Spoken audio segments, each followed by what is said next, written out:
Bonjour à tous et bienvenue dans votre émission annuelle Hasard, l'émission dans laquelle on vous présente des œuvres au hasard. Aujourd'hui, on va s'attaquer au centre Beaubourg et à la Villa Savoie. Générique.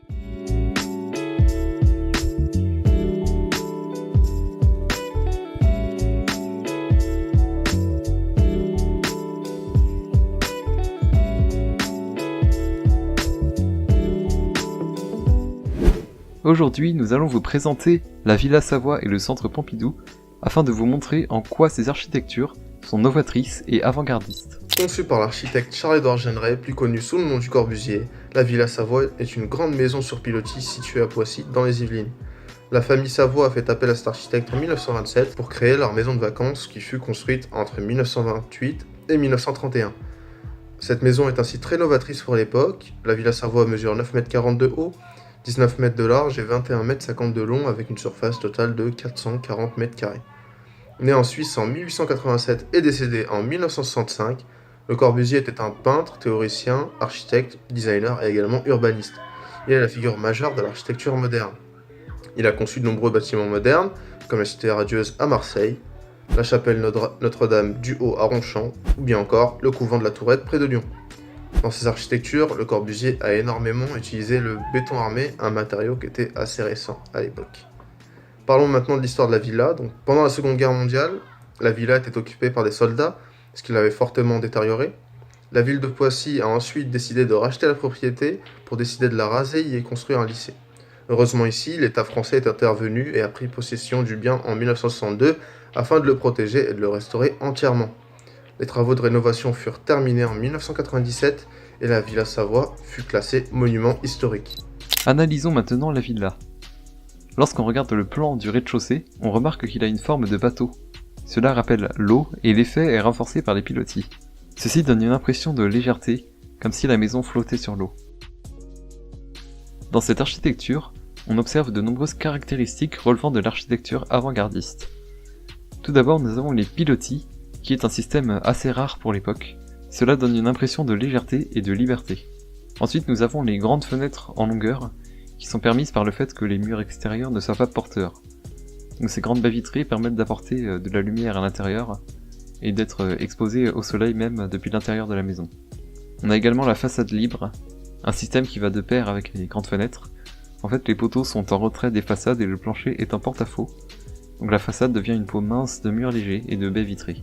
Nous avons aussi le principe du plan libre, c'est-à-dire la suppression des murs porteurs, qui est autorisé par les structures de type poteau dalle en béton armé, ce qui libère de l'espace. Et bien sûr, nous avons le toit jardin, qui est un toit terrasse aménagé, ce qui donne un espace extérieur assez original, et à l'époque, les jardins sur le toit n'étaient pas très courants. Tout cela donne donc un aspect novateur à cette construction. Les caractéristiques citées précédemment reprennent en fait les principes constructifs développés aux États-Unis par l'école de Chicago sous l'influence de Viollet-le-Duc. Par exemple, le principe des grandes fenêtres vient du mouvement hygiéniste du début du XXe siècle qui visait à une exposition maximale au soleil. Ces principes modernes furent repris partiellement en Europe par les architectes modernes. L'apport essentiel de Le Corbusier consiste en une systématisation de ces théories. De très nombreux bâtiments du mouvement moderne et du style international furent repris partiellement en Europe par les architectes modernes. On retrouve les principes de toutes ces caractéristiques avant-gardistes dans l'architecture du centre Pompidou. Les grandes baies vitrées, le toit terrasse et même les pilotis qui étaient prévus au départ dans le projet. Mais ce sont mes collègues qui vous parleront de Beaubourg plus en détail.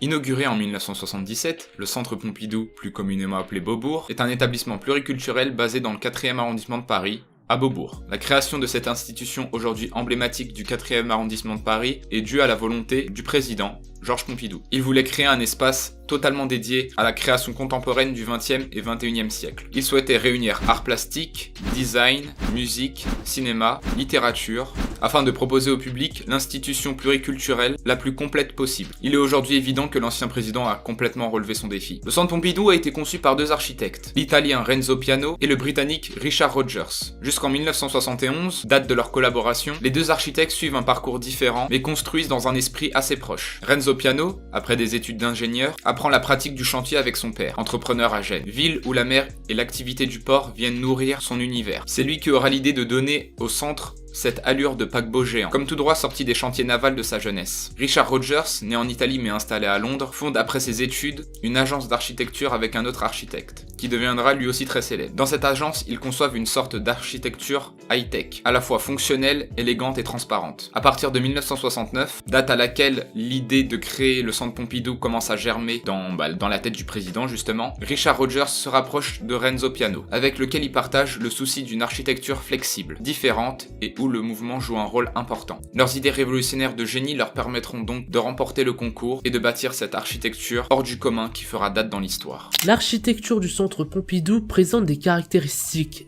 techniques qui la rendent unique au monde et en ont fait l'exemple, voire le prototype, d'une nouvelle génération de musées et de lieux de culture.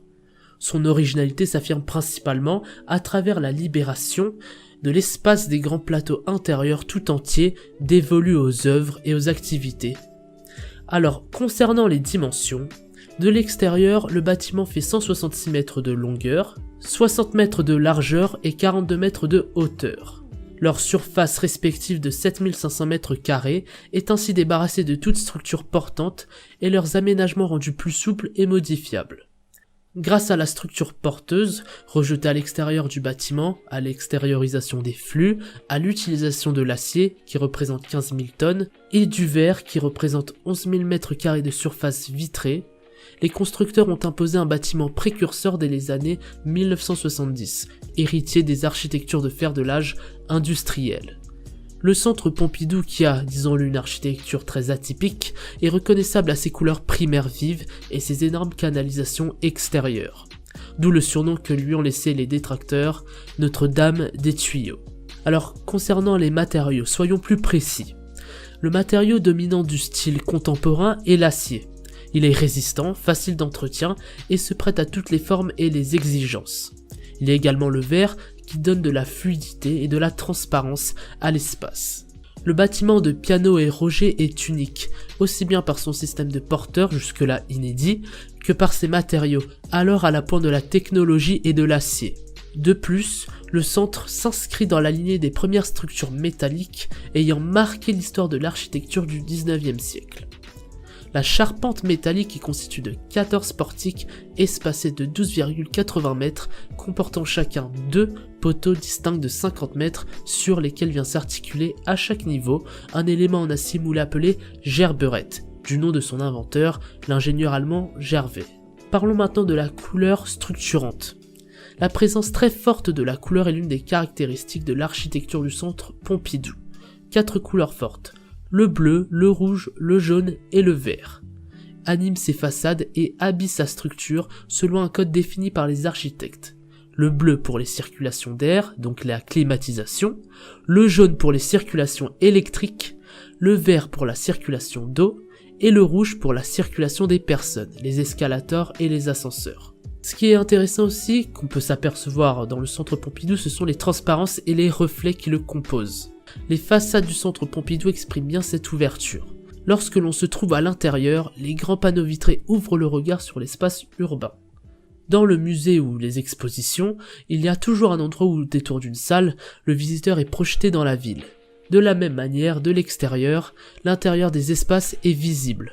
Ou alors, selon la lumière, ces façades vitrées reflètent la ville et le ciel, tout comme le font les plans d'eau des terrasses, au niveau 5 et 6 du bâtiment.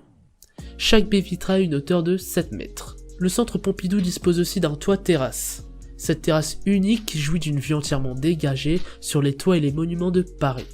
Les ossatures du bâtiment construit en 1977 ajoutent une touche bien particulière au décor, rappelant également aux visiteurs qu'il se trouve au sommet du Musée national d'art moderne.